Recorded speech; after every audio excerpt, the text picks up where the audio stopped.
네, 안녕하십니까. 나눔 경영 컨설팅 김종혁 강사입니다. 오늘은 미중 무역 전쟁 최근 상황까지 업데이트를 진행해 보도록 하겠습니다. 작년 여름까지만 하더라도 미중 무역 전쟁의 승자는 정해져 있다는 이야기가 많았습니다. 최종 승자는 아무래도 확실히 미국일 것이다. 그런 예상이 많았었는데 최근 상황이 급변하고 있어서 그런 상황을 업데이트해 드리도록 하겠습니다. 작년 여름까지만 하더라도 미국은 미중 무역 전쟁을 시작한 의도가 무엇이었을까요? 제가 볼 땐 금융 시장을 개방해라 라는 것이 가장 큰 의도였던 것 같습니다. 자, 그런데 중국 입장에서 본다면은 금융 시장을 개방했을까요? 중국에서 뭐 개방했다고 이야기를 할 수도 있죠. 그런데 중국에서 금융 시장이 개방된 곳은 딱 한 도시밖에 없습니다. 어딜까요? 예, 바로 홍콩입니다. 홍콩. 홍콩으로 돈이 모였다가 풀려나가고 또 돈이 모이고 돈이 모이면은 그 시장에서 가장 크게 올라가는 건 뭘까요? 가격이 올라가는 건 바로 부동산입니다. 홍콩이 한국처럼 뭐 전세 제도가 있는 것도 아니고 다 월 임대료로 운영이 되는데 홍콩 시내의 아파트 월 임대료가 한 20평대 아파트도 월 한 2천만 원 정도 된다고 이야기를 들었습니다. 그러면 제가 이제 최근에도 홍콩 고객들에게 영어로 강의한 적이 있는데 거기도 교육 담당자분들은 다 젊으신 분들이죠. 한 30대 정도. 그분들과 커피 한잔 하면서 이야기했을 때 젊은 분들의 불만이 굉장히 큰 것 같습니다. 그 이유는 아무리 중국 직장인들의 평균 연봉이 1억 정도 가까이 한다고 하더라도 월 임대료가 몇백만 원씩, 뭐 천만 원씩 가까이 나간다면 굉장히 큰 부담이겠죠. 그리고 또 그분들의 불만은 뭐냐면은 홍콩에서 많은 자본들이 들어와서 부동산을 사면서 물가도 올라가고 부동산 가격도 올라가는 동시에 중국 본토 사람들이 와서 홍콩에 좋은 직장들, 일자리를 많이 가지고 간다는 그런 불만들이 굉장히 큽니다. 그래서 그런 불만들이 쌓여서 지금 홍콩 사태를 불러왔지 않을까라는 예상도 많이 하고 있습니다. 자, 그래서 미국은 홍콩만 했잖아, 본토도 해야지라고 이야기했을 때 중국은 싫은데 라는 이야기가 많이 나왔겠죠. 그리고 무역에서 굉장히 크게 얻은 흑자를 가지고 소위 1대1로를 진행하게 됩니다. 1대1로의 장점을 보면은 중국 내부에 쌓여 있는 여러 가지 자재들을 큰 공사를 진행하면서 소비할 수 있고 그리고 또 자기들이 돈을 투자를 하고 빌려주고 거기에 대한 수익을 거둘 수도 있고 영향력을 확대할 수 있는 굉장히 좋은 중국 입장에서는 그런 전략이라고 볼 수 있죠. 자, 그런데 작년 7월 달에 트럼프가 어마어마한 선언을 합니다. 어떻게? 관세를 올리겠다. 340억 불 상당의 중국에 수입되는 물품에 대해서 25%의 관세를 매기겠다. 그래서 전 세계가 깜짝 놀랐습니다. 자, 그때 중국의 반응은 그래? 그럼 우리도 올릴게. 우리도 25% 올린다. 너네 미국에서 오는 물건들에 대해서 25% 관세를 올리겠다. 라고 이야기를 했습니다. 자, 그런데 트럼프가 또 얘기했죠. 그래? 또 올린다. 10%또 올리겠다. 나중에 보류됐지만 이때 중국은 또 큰 선언을 합니다. 계속 에스컬레이팅 되는 거죠. 계속 올라갑니다. 분위기가. 미국 원유를 수입 중단하겠다라는 걸 작년 1년 전이죠. 작년 10월 달에 이야기를 했습니다. 자, 그때 또 이제 싸움이 계속되는 게 화웨이 ZTE 거래 중단시키겠다라고 이야기를 했었고 휴대폰과 컴퓨터까지 포함해서 화웨이 거래를 제한하겠다. 올 5월 달에 이야기가 나왔습니다. 자, 그때 중국은 또 이런 반격을 하게 됩니다. 어떤 반격? 미국 돼지고기 수입을 중단하겠다라는 이야기를 했습니다. 그런데 희한한 게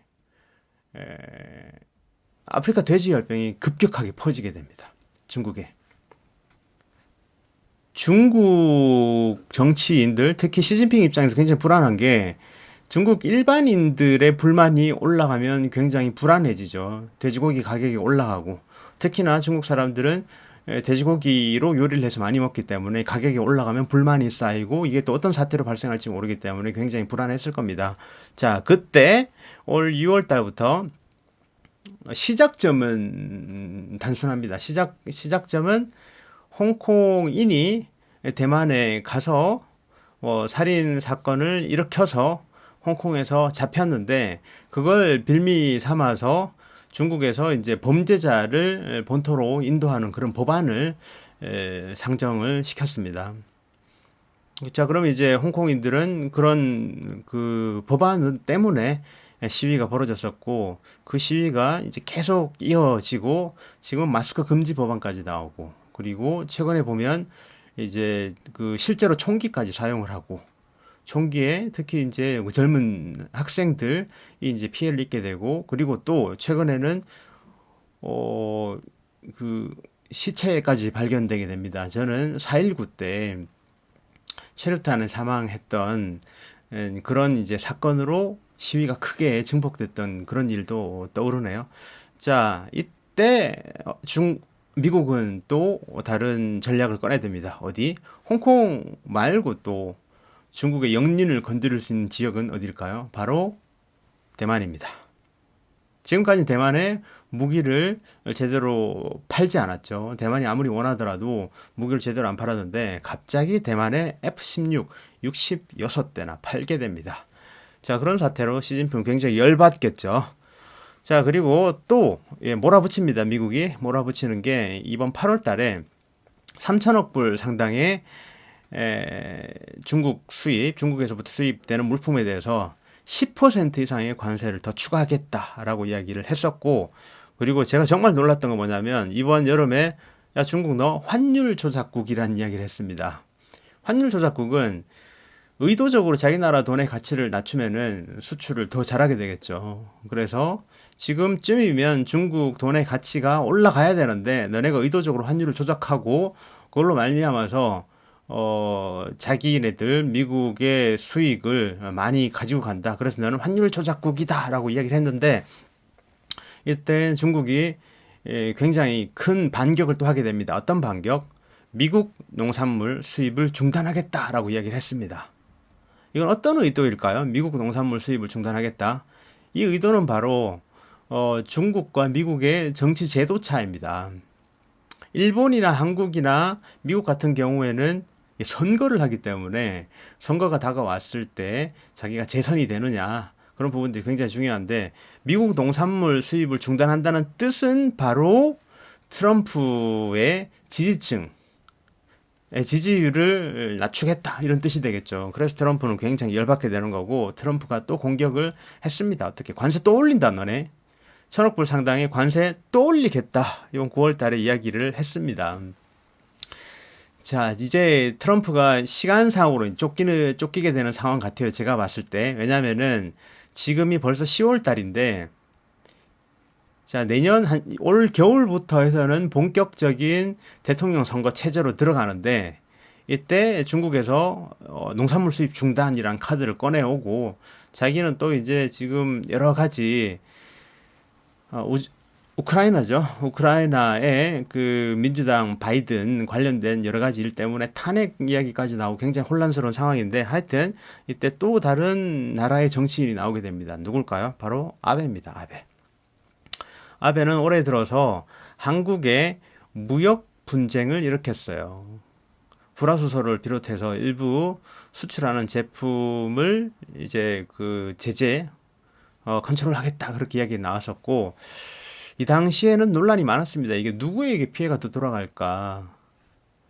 그리고 이제 이때 지금까지 결론을 보자면은 일본이 훨씬 더 큰 피해를 입게 되는 것 같아요. 제가 봤을 때는 아무리 한국에서 중소기업에서 뭐 자재, 첨단 자재를 국산화시킨다 하더라도 삼성이나 하이닉스, LG 입장에서는 양산으로 연결되고 생산의 안정성을 보면은 그리고 또 만약에 그런 경쟁사가 나오면 일본의 소재 기업에서도 가격을 더 낮춰서 진입 장벽을 높이고 자기들의 쉐어를 유지하려는 의도 가 굉장히 컸을 겁니다. 그리고 갑자기 공급선을 바꾼다면 이제 뭐 무역상의 문제도 생길 수 있기 때문에 그렇게 하지 못했던 걸 어떻게 보면 핑계가 될 수도 있겠죠. 그래 너네가 안 팔면 우리가 개발한다.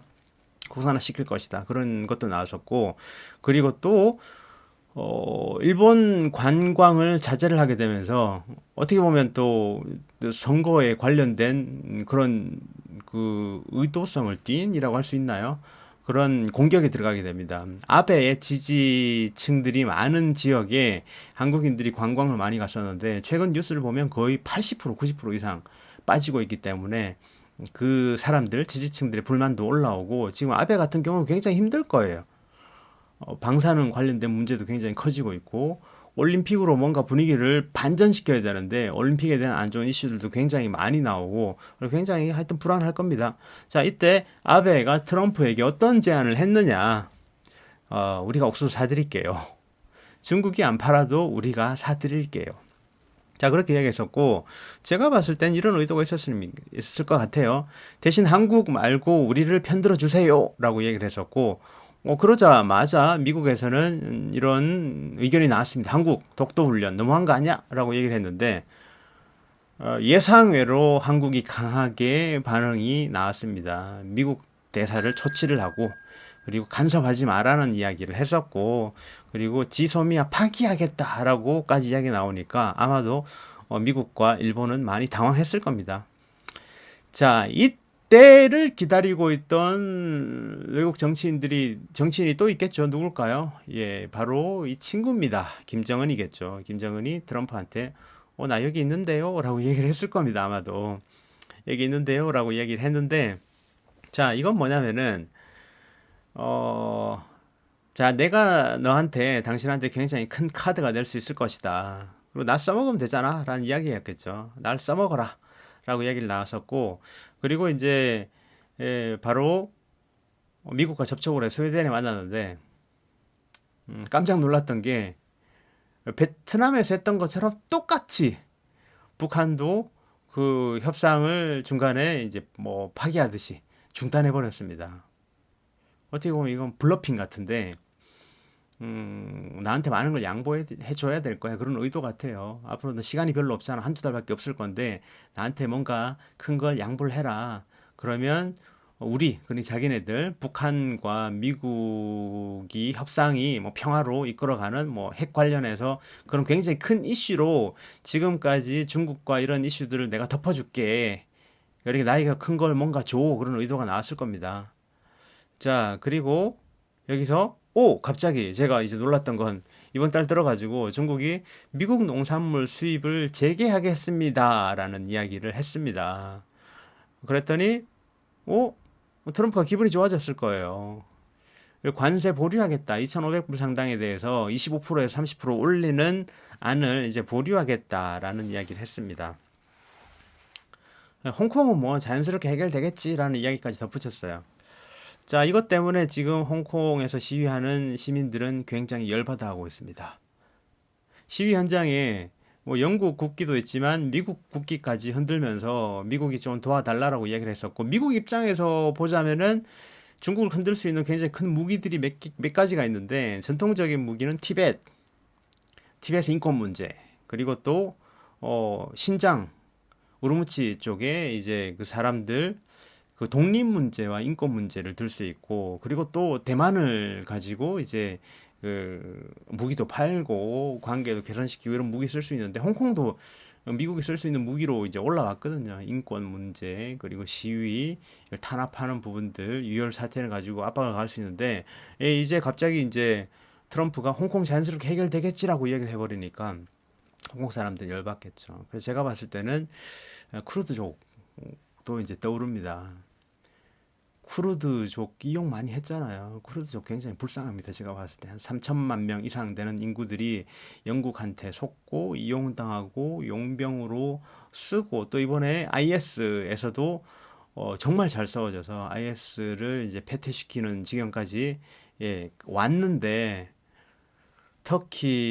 터키가 시리아를 쳐들어가서 쿠르드족을 공격하는데 미군들 싹 빠졌죠, 지금. 지금 홍콩 사람들도 똑같이 느끼고 있을 것 같습니다. 자기네들을 이용만 한 것 같다. 중국과 협상에서 홍콩 자연스럽게 해결되겠지라고 이야기를 나오니까 그래서 이제 지금 분위기를 보면은 트럼프는 시간에 쫓기고 있는 것 같고 시진핑 입장에서는 이 협상을 굉장히 잘 이끌어온 것 같아요. 작년 초, 작년 여름까지만 하더라도 이슈는 그거였습니다. 유엔화의 가치를 올릴 것인가 내릴 것인가. 그래서 저도 이제 유엔화의 추이에 대해서만 계속 주목을 했었습니다. 중국이 만약에 유엔화의 가치를 떨어뜨리겠다라고 이야기를 했으면은 이건 한판 붙자라는 뜻이고 여기에 대해서 또 미국은 계속 가열차게 공격을 했을 것이고 어떤 사태로 갔을까를 볼 수 있는데 만약에 중국이 유엔화의 가치를 올릴게요라고 이야기한다는 뜻은 항복 잘못했습니다. 우리 좀 자제할게요. 그러면 돈의 흐름이 어떻게 되고 주가의 흐름이나 부동산의 가격이 어떻게 될까 예상을 했었는데 지금 분위기는 중국이 그냥 지면서 흘러가는 분위기는 아닌 것 같습니다. 이런 쪽에서 이제 서서히 봉합되지 않을까. 중국과의 무역 분쟁은 서서히 봉합이 되면서 경제적으로도 이제 그 긴장된 국면이 좀 풀려가고 그리고 여기 트럼프하고 김정은이 만나서 뭔가 쇼를 만들어내고 하면서 이제 지금 밀려가는 트럼프의 그 정치적인 위상을 다시 세우는 분위기로 가지 않을까 그렇게 예상해 보고 있습니다. 자, 다시 이후에 새롭게 업데이트되는 상황이 있으면 다시 유튜브 올려서 업데이트 드리도록 하겠습니다. 감사합니다. 이상으로 마치겠습니다. 나눔경영 컨설팅 김종혁 강사였습니다. 고맙습니다.